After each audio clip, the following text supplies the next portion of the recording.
Americans for Fair Taxation presents the Weekly Chairman's Report, written by Steve Hayes, president of Americans for Fair Taxation, and recorded by Bob Paxton, a volunteer with the Florida FAIRtax Educational Association. And now, this week's Chairman's Report. Hello, I'm Bob Paxton with the AFFT Chairman's Report for Friday, October 25th, 2024. Putting some truth on the spin about who pays federal taxes.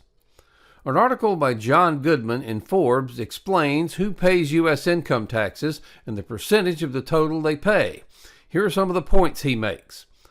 Who benefits from income tax cuts? Consider these two statements. Most of the benefits of the 2017 Trump tax cuts went to the rich. The tax code today is just as progressive, if not more so, than it was before the tax cuts went into effect. The first statement is true, but misleading. The second statement is simply true. Now, half the population isn't paying any income tax at all. The top one half of taxpayers are paying 97.9% of all income taxes, while the bottom half pays 2.3%. Progressivity is a different matter. Now, suppose we cut everyone's taxes by 1%. For a millionaire, that would be a tax cut of $10,000. For a $30,000 a year worker, that would be just $300. That's a big difference in raw numbers, but from an equality standpoint, everyone's share of the country's after-tax income would be the same both before and after the tax cut. Now, when Joe Biden says the rich aren't paying their fair share, what's he talking about?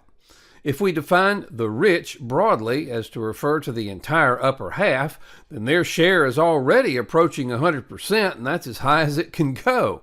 But even if we're talking about just the really, really rich, their share is also quite high. The top 1%, people who earned more than $682,577 in 2021, paid 45% of all income taxes collected that year. The top 10%, those earning more than $169,800, paid 3/4 of all income taxes. The United States has the most progressive tax system in the world. We tax the rich proportionately more than any other country on the planet. Now, both private and government analyses confirm that the same is true of the 2017 tax reform law.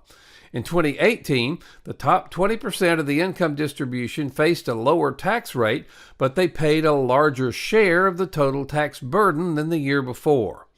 The Tax Policy Center estimates that 20% of the corporate income tax is paid by labor in the form of lower wages, 80% is paid by capital, lower dividends and interest payments, for example. For certain types of tax changes, the TPC assumes a 50-50 split. The Congressional Budget Office assumes that 25% is paid by labor, and that's the official scorekeeper for Congress. In conclusion, John Goodman's article provides facts that expose the rhetoric of the D.C. elites and bureaucrats, but it doesn't provide a solution. Now, this is no criticism of Mr. Goodman, because there simply is no solution that would fix the present income payroll tax system. It's broken beyond repair.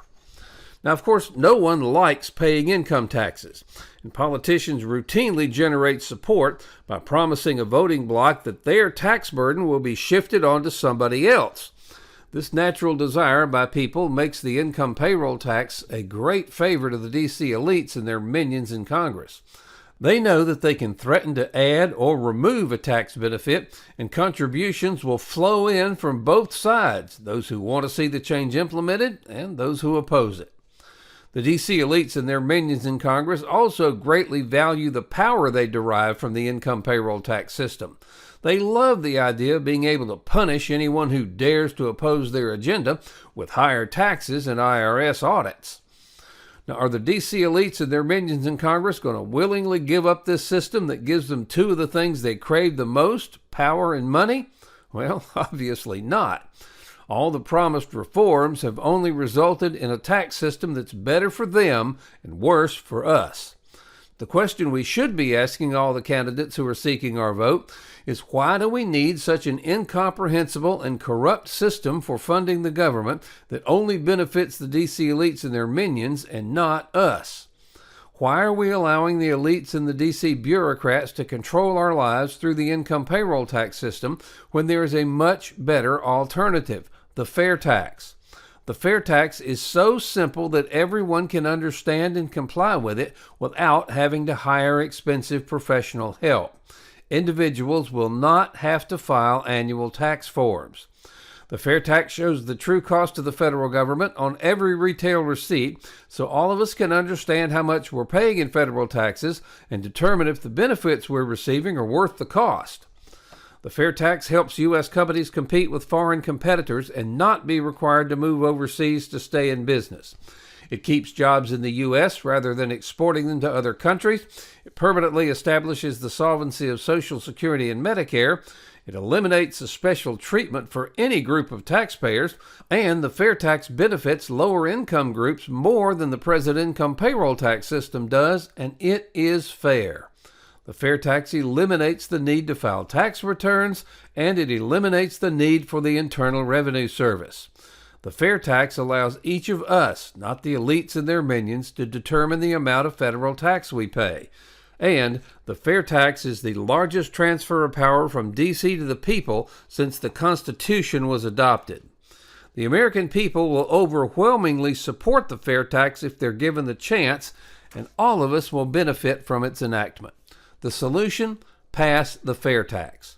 Now, why would D.C. pass the fair tax and give up an almost unlimited source of donations? Well, they won't, at least not voluntarily.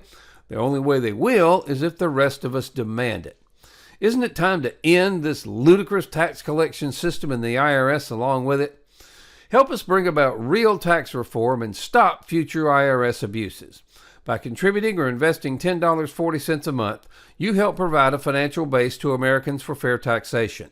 Now, if you can make larger contributions or investments, these will be used not for salaries, as we're all volunteers, but for the needed updates to our economic studies, which will be vital for all future years. Please go to FAIRtax.org to invest in AFFT and help us pass the fair tax. It's an investment in your and your family's future. This has been the Weekly Chairman's Report, written by Steve Hayes, President of Americans for Fair Taxation. Check back every week for news and information about the fair tax, and learn why the fair tax should replace our antiquated federal income tax system. If you'd like to receive a copy of the Chairman's Report in your inbox every week, sign up at FAIRtax.org.